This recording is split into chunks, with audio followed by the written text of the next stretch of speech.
Olá, meus irmãos, que Deus abençoe a todos. Hoje aqui no vídeo nós vamos falar qual seria a ressurreição dos mortos e qual foi a verdadeira ressurreição de Jesus. Teria ela ter sido literal ou espiritual? O mundo espiritual é algo que foge da compreensão humana. Lá em Salmo 78, Deus disse que falaria por parábolas e desvendaria seus mistérios ocultos desde os tempos da antiguidade.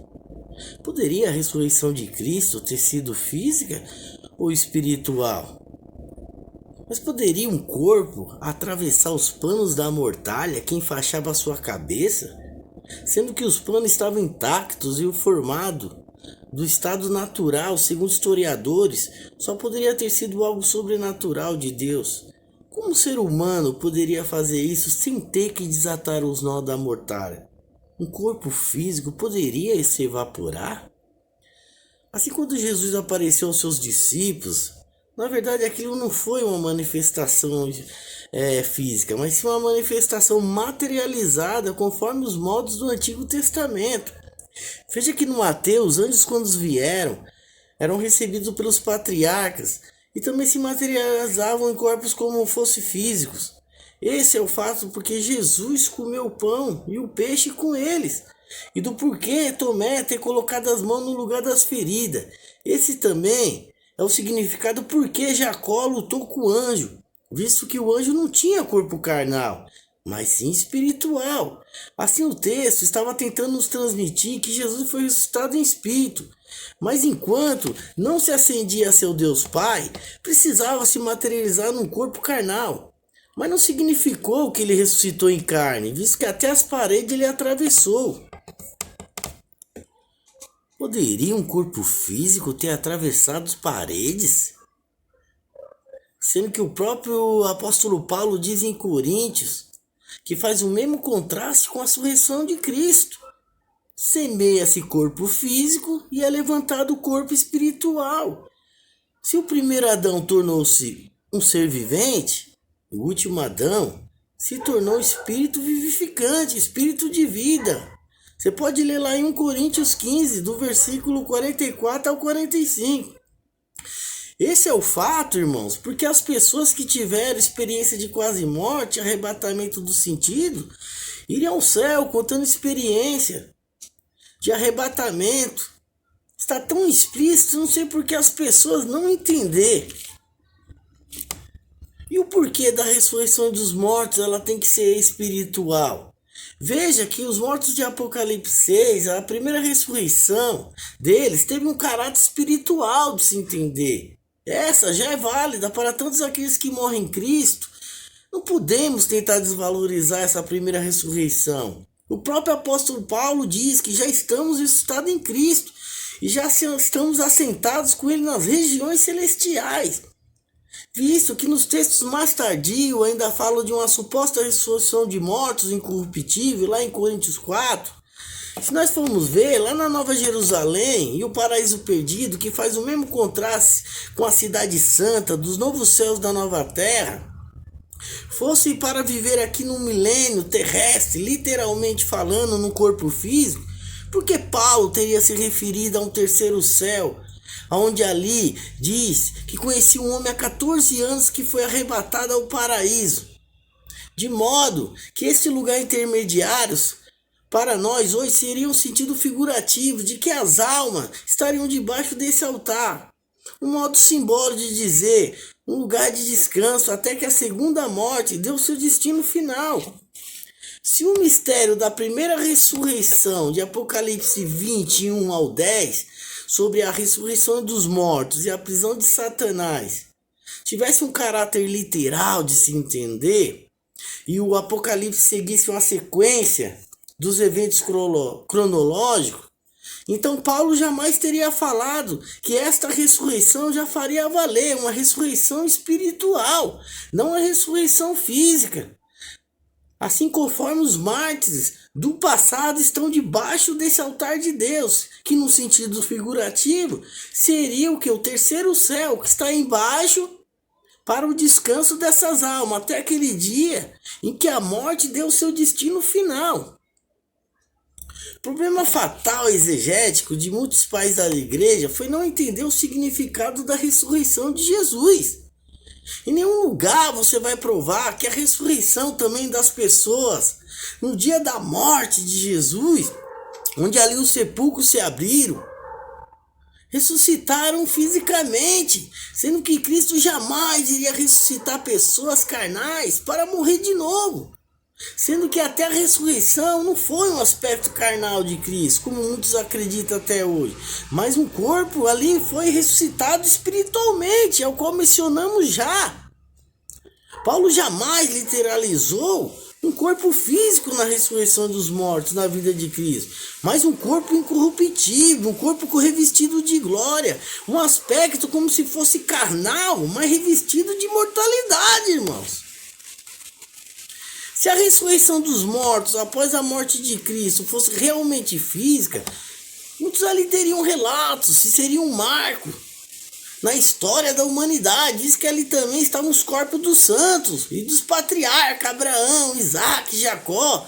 E no escrito prova que Moisés, Abraão, Isaac e Jacó foram ressuscitados e entraram na cidade, pois mesmo que se isso acontecesse, seria um fenômeno extraordinário. Mas não foi isso que aconteceu. O que realmente aconteceu foi uma ressurreição espiritual, irmão. Visto que a palavra santo no grego ela significa separado. Então aquelas pessoas elas foram separadas automaticamente na sua morte, que já faz valer essa ressurreição espiritual da qual mencionamos, dos corpos que estão debaixo do altar de Deus, conscientemente, esperando até aquele dia que o Senhor vingue dos seus sangues da terra. Para que Jesus iria ressuscitar pessoas literalmente para morrer de novo? Sendo que a sua morte ali, irmão, trouxe a primeira ressurreição em espírito para nós todos. Essa ressurreição, irmão, nós temos que entender que ela já fez valer a partir do momento da morte e ressurreição de Cristo. Esse é o motivo porque Jesus nos alerta acerca da parábola do rico e do Lázaro. E o porquê de agora entender o porquê do ladrão da cruz ter ido com ele naquele dia. Ali o Senhor abriu um portal, os mortos ressuscitaram. Esse é o motivo da ressurreição, já está valendo, um aspecto espiritual de se entender. Esse também é o entendimento do porquê João escreveu o Apocalipse somente depois desses acontecimentos. Para que assim entendêssemos o porquê dos mortos de Apocalipse estarem nesse lugar espiritual, que seria debaixo do altar de Deus, já vivendo a eternidade com Cristo, meus irmãos. E se o espírito de Moisés e Elias vieram antes da ressurreição, isso não seria contradizer as palavras de Paulo. Mesmo sendo ele o primogênito dos mortos, não mudaria nada do contrário do texto. Sendo que a ressurreição ela tem um aspecto espiritual de se entender. Porque Pedro, em sua carta, ele também diz que lá na transfiguração eles viram a manifestação da glória de Deus, como um flash que iria acontecer no dia da sua ressurreição, ao qual ali ele se ascenderia aos céus em espírito glorificado e não físico. Visto que também, quando morremos, o espírito volta para Deus que o criou. Agora, acerca da segunda ressurreição dos mortos, ela também tem um aspecto espiritual. Veja os mistérios a ser desvendados.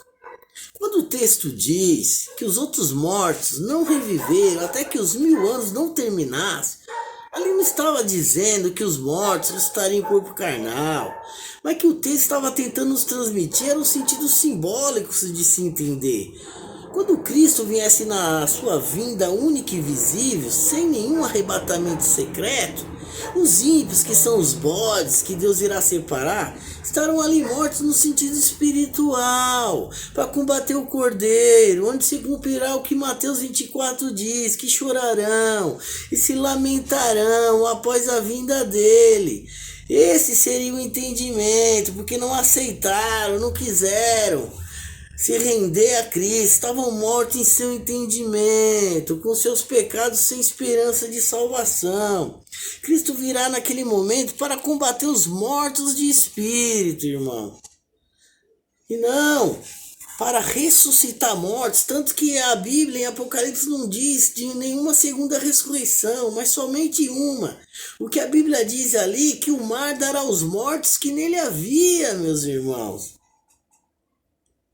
Temos então que concordar que nem todas as pessoas também estiveram na vida de Cristo, estavam ali acreditando nele, mas estarão mortas em espírito, visto que não reviveram em seu entendimento, mas estiveram cegos em vossos entendimentos, para combater o Cordeiro, o Filho de Deus, ao qual ele virá num dia que 1000 anos é como um dia, e um dia é como 1000 anos.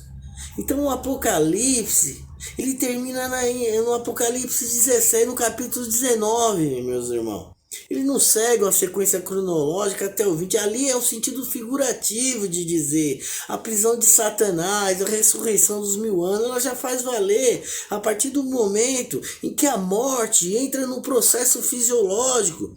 Então assim podemos já encontrar ele numa vida após o além, como aquelas almas que estão debaixo do altar de Deus. Temos que entender que a vida de Cristo será única e visível, e quando ele vier, não será em 2 fases, nem para instalar um milênio literal, visto que o texto tem uma forma, um sentido figurativo de se entender, tanto a prisão de Satanás como os 1000 anos. Mas quando ele vier, o juízo se instalará, e todos ali que estiverem não terão chance de salvação, meus irmãos, serão a única vinda de Cristo. Acerca do trono branco, nesse intervalo de tempo, o Apocalipse, ele dará aos mortos que nele havia, onde ali já estão vivendo centenas de pessoas no aspecto espiritual, um lugar intermediário chamado inferno, para serem lançados no lago de fogo e enxofre. O julgamento do trono branco, irmãos, não pode ser fisicamente falando, mas no aspecto espiritual de se entender. Porque o lago de fogo e enxofre não pode comportar pessoas carnais, sendo que ele tem um aspecto espiritual de se entender. Assim, quando Cristo voltar, os que foram mortos na sua vida gloriosa serão automaticamente destruídos. E os mortos que o Hades, o mar e o inferno dará no Apocalipse não será carnal, sendo que eles já estão vivendo ali espiritual. Mas ressuscitarão num sentido de morte espiritual e eterna, porque a segunda morte tem um aspecto espiritual de se entender. Esse é o fato da Nova Jerusalém e o novo céu e a nova terra descer somente depois do julgamento do trono branco, e do porquê não haver um milênio literal de 1000 anos, sendo que ali onde Isaías fala, em Isaías 65, ali é um reino espiritual e não um reino literal.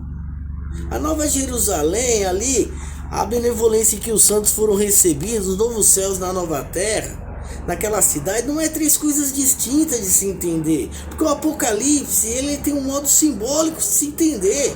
Não é 3 reinos não, irmão. Nem paraíso, nem novo céu, nova terra e nem Nova Jerusalém. Ali é uma coisa só, é o sentido figurativo de dizer e metafórico. Se você prestar atenção ali na cidade, Santa, o mesmo contraste com a árvore que está no paraíso de Deus, com a árvore que agora está na cidade santa. Apocalipse 22 e 21. Eu me atrevo a dizer que esses símbolos ali contidos não são nada mais que um reino espiritual, visto que se o reino de Deus está dentro de nós, e nós fomos feitos de 3 elementos, corpo, alma e espírito, assim como Deus também, Jesus Cristo é um só. Ele é alfa, irmão, ômega, princípio e fim. Pai, Filho, Espírito Santo, onipresente, onipotente, onisciente. E a Bíblia diz que no princípio era o Verbo, e o Verbo era Deus, e o Verbo estava com Deus. Então identificamos a Trindade. O sentido real do que o texto estava querendo nos transmitir era um sentido figurativo e espiritual de se entender. Então eu quero terminar esse estudo aqui, e que em nenhum momento teve como fundamentar uma tese que não estivesse fora da Bíblia, nem se apoia em alguma denominação fora do que está escrito. E nem foi feita aqui nenhuma distorção, mas teve por si o único objetivo tentar interpretar a Bíblia à luz da palavra, uma forma simbólica, espiritual de se entender as coisas, meu irmão, que às vezes nem mesmo os pais da igreja muitas vezes conseguiram interpretar visto à luz da Bíblia, que é uma narrativa que muitas vezes se torna enxuta na maioria das vezes, e temos que recorrer a uma interpretação espiritual que muitas vezes se torna obscura de se entender. Então que Deus abençoe a todos e até a próxima.